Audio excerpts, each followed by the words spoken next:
अगर देख ले तो ये जो बिल्कुल जहाँ पर ये आग वाली वो मैंने उसकी हमने रिकॉर्डिंग भी की है। هغه ډیډ باډیز چې ونو هغه غریبانان د پیژنګلو نو سوځېدلي وو او په بوجو کې او په دغه کې داسې طریقه باندې را بند کړ چې هغې راوړو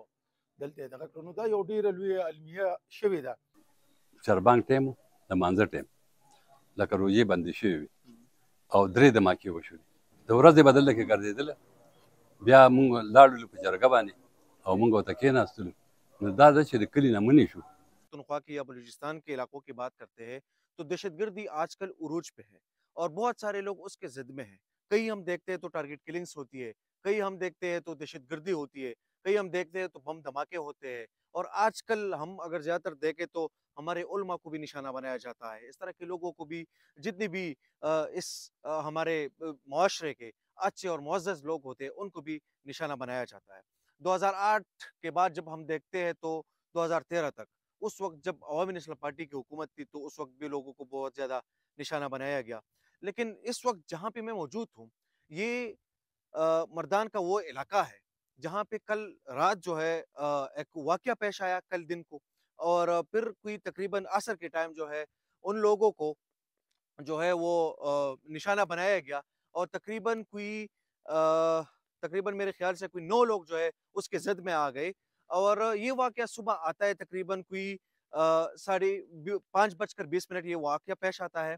और उसके बाद कोई 8 बजे उन लोगों में से ही एक बंदे की कॉल आती है नीचे उनके गाँव में किसी को, क्योंकि वो ऊपर ये पहाड़ी में अगर देख ले तो ये जो बिल्कुल जहाँ पर ये आग वाली वो मैंने उसकी हमने रिकॉर्डिंग भी की है, लेकिन वो जो जगह नज़र आ रही है वहाँ पर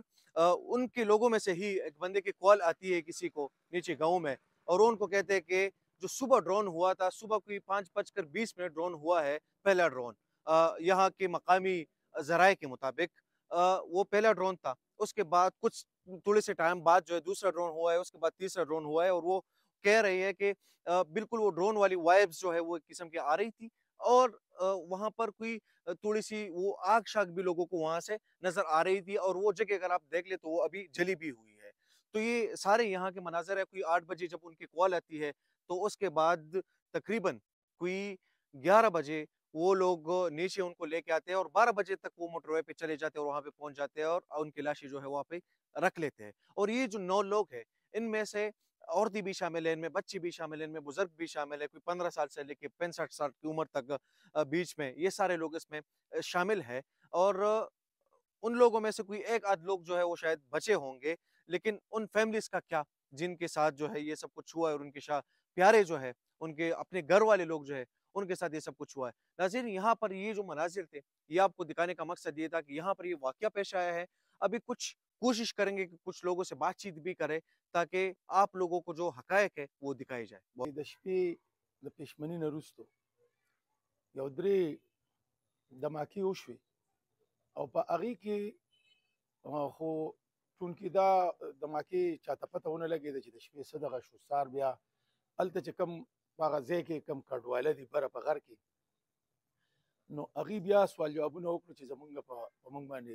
دغه شوي دي، بریدونه شوي دي او په هغې کې زمونږ کسان مړه دي او بالکل لکه مطلب یې دغه دي. د هغې نه بعد بیا کلي ووتو، د بابوزو کلي ټول خلک خراج تحسین پیش کوم چې هغې ټول ډېر په اتفاق باندې ووتل او هلته هغه ډیډ باډیز چې ونو هغه غریبانان د پیژنګلو نو سوځېدلي وو او په بوجو کې او په دغه کې داسې طریقه باندې را بند کړه چې هغې راوړو دلته یې دغه کړو. نو دا یو ډېره لویه المیه شوې ده. موږ دا نه وایو چې کم مطلب د دې ته د مطلوب کسان دي او هغې دې دغه کېږي نه، خو مطلب که په هغې د په اړ کې بې ګناه خلک وژلي کېږي، لکه دا کم ظلم چې وشو دا دلته راغلي وو او دوی دلته مطلب دا دی داسې کال په کال باندې راځي او شپږ میاشتې دلته ډېرې او شپږ میاشتې بیا سوات ته ځي او د دوی سره خپلې کنډکې دا د بیزو کار دی کوي او دا غرونه دوی په لیز باندې کوي او دې ته د دې کلي نه هم د کلي ته هم د دوی نه ډېر لوی د کلي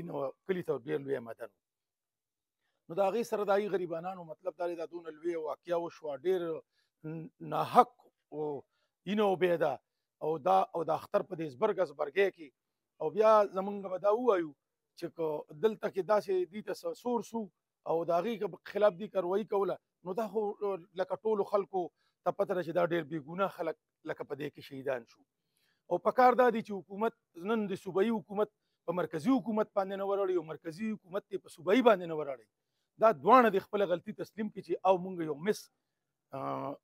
کنډکټ شوی دی او مطلب دا دی چې مونږ په هغه خلکو باندې بریدونه کړي دي کوم چې لکه مطلب ډیر بې ګناه او دلته دا کلي په هغې باندې ډېر لوی غمجن دی. عوامي نیشنل پارټي هم دقه شان دی په دې باندې غمجنه ده ځکه دا زمونږ رونه دي دا دلته کډواله راغلي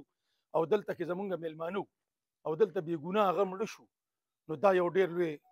سانحه وشوه. عوامي نیشنل پارټي د دې امن دپاره عوامي نیشنل پارټي کوم چې را تاسو سپاټ ولیده دقه ته مونږ په خپله باندې لاړلو. مونږ خو را تاسو چې کوم سوال وکړو نو له دې به زه دا ووایم چې څه ورځې مخکې داسې یو 2-3 میاشتې به کېږي چې زمونږ په دې تاڼه کې کلي کچري وه. ډي پي او صاحبان راغلي او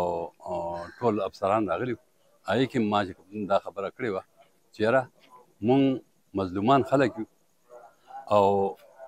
د دې نه مخکې هم مونږ د دې خلکو سره میلاو شوي یو او دا وایو د حکومت ته چې یاره دا خلک چې کوم دی دا څوک دي دا د کوم ځای راغلي دي په کومه راغلي دي ځکه چې د دوی سره کومې وسلې دي صاحبه نو هغه زه به دا ووایم چې دا مونږ په سترګو باندې نه وي لیدلي. د ورځې به دلته کې ګرځېدله بیا مونږ لاړلو په جرګه باندې او مونږ ورته کېناستلو نو دا ده چې د کلي نه منې شو خو په دې غر کې ډېره دي. نو په دې غر کې دا کوم چې دا 9 کسان مړه دي دا مسافر راغلي دي دلته کې هم دا مسافر دي. دې له مونږ د 6 میاشتو لپاره دا غر په اجاره باندې ورکو او د هغې مونږ له معاوضه راکوي دوی پکې دا ګډې بېزې پکې سروي. دا کله چې دا وقوعه کېدله نو دا چربانګ ټایم و د مانځه ټایم لکه روژې بندې شوې وي او 3 دماکې وشولې چې هغه دماکې دونه زوردارې وي چې زمونږ دا ټول کلی هر یو بنده ووي چې ګنې دا زمونږ په دې کور کې وشولې دونه چې کوم دی نو خوفناکې وي. بیا سهار چې مونږ خبر شولو وی دقه شانتې زمونږ چې کوم میلمانه راغلي دي د اجر ګجر خلک نو دغه ویشتې دي او هغې باندې اور بلېده. بیا مونږ لاړلو چونکې ځای په ځای باندې د پولیسو ناکهبندۍ کړې وي او خلک یې دغې غاړې ته نه پرېښودل. په دغه وجه باندې نه پرېښودل چې هغه داسې نه چې لکه بل بلاسټینګ پکې وشي نو دغه یارې نه پولیس چې کوم دی نو خلک نه پرېښودل. زه بیا په خپله باندې لاړم داسې 8:30 بجو ټایم او بیا ما پولیس ته منتظاري وکړله او د ډي پي او صاحب سره موږ رابطه وکړله نو په هغه په ایما باندې موږ دا خلک پرېښوده او لاړلو. کله چې بره وروختو آیا خلکو هم بیا دا لاشونه نه ورکول وایي دا شهیدان دي دا به دلته کې پراته دي خو زمونږ ټول کلی چې کوم دی نو بیا پسې لاړه او چا ورسره پکې شر شروع وکړو د هغې سره حالانکې هغه زورور خلک دي پر هغې باوجود هم زموږ خلکو دا مړانه وکړله چې هغه مړي ترې راوچت کړله او مړي داسې مړي چې هغه د کتو نه په بوجو کې مونږ راکوز کړله او ښکته راوړله. بیا چې کله مونږ انټرچینج ته ورسېدلو خامخا په کار وو چې دا احتجاج دې وشي ځکه چې دا ډېر لوی ظلم شوی دی مسافرو بې ګناه خلکو. نو مونږ حکومت ته دا وایو چې یاره دوی څنګه داسې غلط ځای چې کوم دی ټارګېټ کړه په کار چې صحیح ځای ټارګېټ کړی خو هغه دوی یو غټه غلطي کړې ده او هغه غلطي چې کوم دی نو هغه دوی له په کار چې دا ومني ځکه چې دونه غټه غلطي څنګه د حکومت خلک د هغوی سره هر قسم سورسې دي او د هغې باوجود چې کوم دی نو دونه غلطي کېږي. نو موږ دا وایو چې یاره دغې خلکو ته دی معاوضه میلاو شي نو په هغې باندې هېڅ نه کېږي ځکه چې د انسان د ضیا څه قیمت نشته دی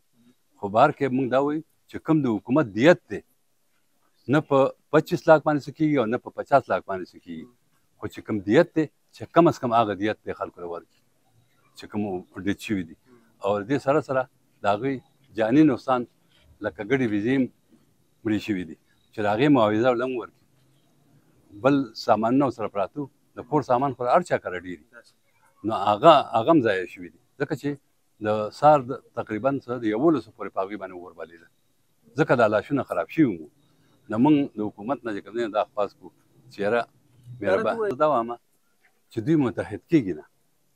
اصلي کې زموږ دا خلک ټول چې کوم دی نو چې څونه د کې پي کې خلک دي نو دا په دغه کې په سیاسي خلکو سره وابسته دي او ډیوایډ دي، څوک په یوه پارټۍ کې څوک په بله پارټۍ کې. خو زه دا افسوس کوم او دا چې کوم دی نو زمونږ دپاره ډېره چې کوم دی نو د افسوس خبره هم ده چې مونږ اتفاق هم نه راولو. دویم مونږ مظلوم خلک یو جي، زمونږ د پښتانه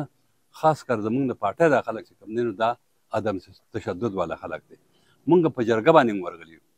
بیا به هم ورځو، بیا مو ورته کښېنو چې یاره تاسو زمونږ د علاقه خوشي کوئ. خو که په دې باندې نه کېږي نو حکومت خپل کار دی، حکومت یې ورسره کښېني او حکومت ته ورسره خبره وکړي چې هغوی څه غواړي نو هغه د حکومت وکړي که نه.